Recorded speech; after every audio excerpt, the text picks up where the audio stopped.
Let's be honest, right? Yeah. The whole idea of building an online presence, it can feel like, Yeah. well, like you're signing up to be on stage all the time. Mm. And not everyone wants to be camera ready 24/7 or, share their whole life story or feel that pressure to be some kind of social media guru.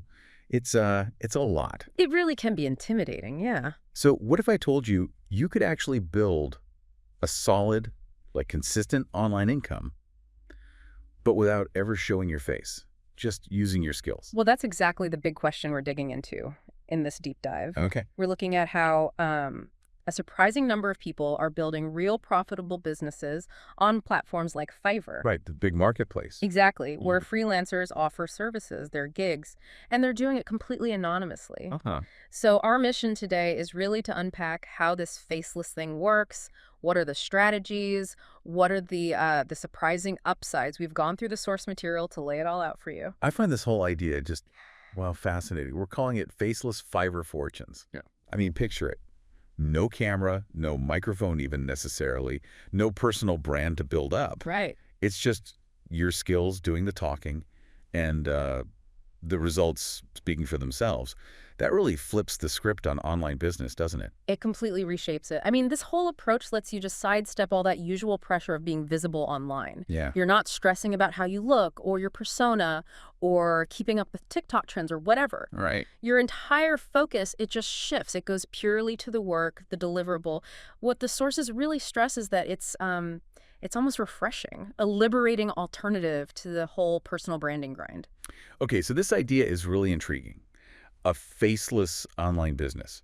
But the first thing that pops into my head is, well, what kind of skills even let you do that? Be completely anonymous. That's the key starting point. And then how do you build an identity for the business if it's not you? Right. It's all about picking skills where the work truly speaks for itself. You don't need that personal connection, visually at least. Makes sense. And the sources we looked at, they had a ton of great examples. Think about things like writing really good product descriptions or designing logos, maybe social media posts, translating documents, that's a big one. Oh, yeah. Even creating spreadsheets or like data dashboards. And voiceovers came up too. Well, wait, voiceover, doesn't that need a voice? Well, yeah, but here's the interesting bit. A lot of anonymous sellers are actually using really good AI-generated voices now. No kidding. Yeah, it makes a human voice kind of optional for some gigs. Other strong ones are proofreading, virtual assistant tasks, or creating digital products, things like custom planners or maybe those Notion dashboards people use. Ah, the Notion templates, yeah. Those are popular. Exactly. Interactive templates within Notion. Yeah. Very sellable. Okay, that list makes a lot of sense. So you pick your skill. How do you actually set up shop anonymously on Fiverr then? What did the sources say about that online face you present? So the key thing is your Fiverr profile. It becomes a brand, not a person. You're not using your real name, definitely not putting up a selfie. Instead, you come up with a professional-sounding brand name. Okay. And then you design maybe a sleek logo or some kind of memorable avatar. That graphic becomes your online face. It stands for quality, reliability, but it's not you. Gotcha. It's about building this distinct business entity that clients interact with, not, Bob from accounting. Huh, right. Okay, so that's a powerful idea.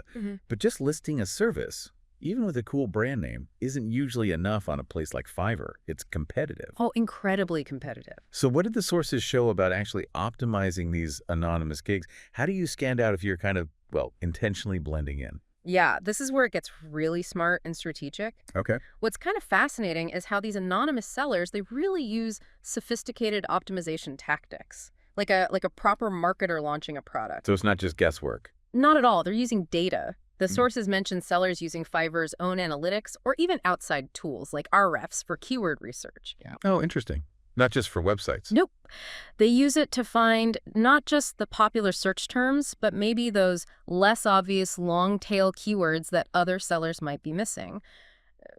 Find the gaps. So it's about finding those specific niches within the bigger categories. Precisely. They look really closely at what the top-rated sellers in their niche are doing. Yeah. Like the exact words and their gig descriptions, their pricing tiers, everything. Okay. But then, and this is crucial, they don't just copy. They add a unique twist, something specific. Ah. The example from the source was great. Instead of just saying, I will design a resume, Which is super generic. right, a successful anonymous seller might offer, I will design a resume tailored for creative industries. Ooh, okay. Much more specific. Instantly gives them an edge, right? Yeah. It speaks directly to a certain type of client in a crowded market. That makes a ton of sense. Okay, so you optimize the gig. Now, you mentioned efficiency and scale earlier. I remember the source material talking about leveraging tools, automation, Wow. even passive income. That sounds really interesting. How does that work for these anonymous sellers? Yeah, this is where it gets really powerful. This is a potential game changer. Okay. Beyond just trading time for money doing services, a big chunk of anonymous income for some sellers comes from selling digital products. Right, the things you mentioned earlier. Exactly. Imagine creating like a really high quality set of digital planner pages or a unique social media template kit or those custom Notion dashboards. Mm-hmm. Once you've made those digital things, you list them Yeah. and they can sell again and again. Yeah. That generates revenue without you having to actively do something for each sale. So build it once, sell it many times. That's the dream, right? Pretty much. And the sources also talked about sellers automating parts of their workflow too. How so?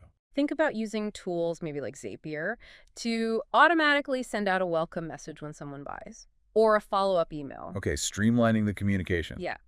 Some even use AI tools, maybe ChatGPT, to help draft initial versions of, say, product descriptions or even parts of client work, which cuts down their active time per project. Wow. So it's not just about selling stuff, it's building this whole little ecosystem that can bring in money without needing you to be, live for every single interaction. It's a path towards actual passive income. That makes a lot of sense for scaling up. But, okay, let's talk about what seems like a contradiction here. How do you build trust, silently, without showing your face, maybe not even using your real voice? Isn't that a hurdle for clients? That's a really fair point, and the sources tackled it directly. Sure. It's clear that trust is established, but it's built almost entirely through your actions, consistent, high-quality actions, not through your personal identity. So what does that look like in practice? It means delivering absolutely exceptional work every time.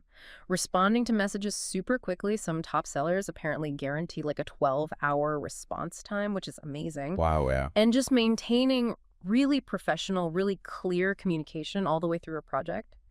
One insight that surprised me was that for many clients, that kind of hyper-efficient communication and reliability, it can actually build more confidence than seeing a profile picture. That's fascinating, especially today when we think everything needs a face, a personal story. Exactly. You'd honestly be amazed how far that pure professionalism goes on a platform like Fiverr. Okay.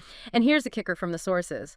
Some of the absolute top sellers on Fiverr are these completely faceless brands. Really? Top sellers? Yep. Entities that have made thousands, sometimes, even hundreds of thousands of dollars, all without anyone knowing who the person behind the brand actually is. That's incredible. Their entire reputation, their whole business, it's built purely on the quality and the consistency of what they deliver. So if we pull back and look at the big picture here, connecting all these strategies, what's the deeper takeaway? What kind of freedom does this anonymity really give people? Well, the freedoms are pretty profound, I think, especially if you're just starting out or maybe a bit hesitant. Yeah. First, there's just the freedom to experiment. Yeah. You can launch different gigs, try out various niches, pivot if something isn't working, all without public scrutiny. Right. No personal brand attached to a flop. Exactly, which leads to the freedom to fail quietly. Yeah. And then just restart. No public embarrassment, no damage to your personal reputation online. That's huge. And maybe the biggest thing, it's the freedom to just build your thing in private, away from all that external pressure, that feeling like you constantly have to perform for an audience online.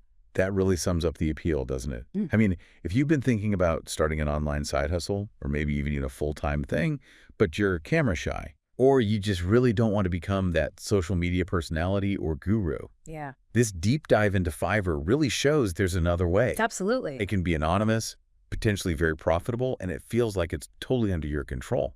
So, okay, we've really dug into this idea of building a successful online business, specifically on Fiverr, without putting yourself out there personally. Highlighting that, it really comes down to skills, strategy, and smart execution. Yeah, those are the core pieces. It seems like that's all you truly need sometimes. And maybe a final thought for you to chew on as you think about all this. Consider how embracing this kind of skill-first approach, completely detached from personal branding. Yeah. How might that fundamentally shift the way we think about what work is actually worth in this digital age? Hmm. What does it mean for you personally when your skills become the only currency that matters and your identity just becomes irrelevant to your success?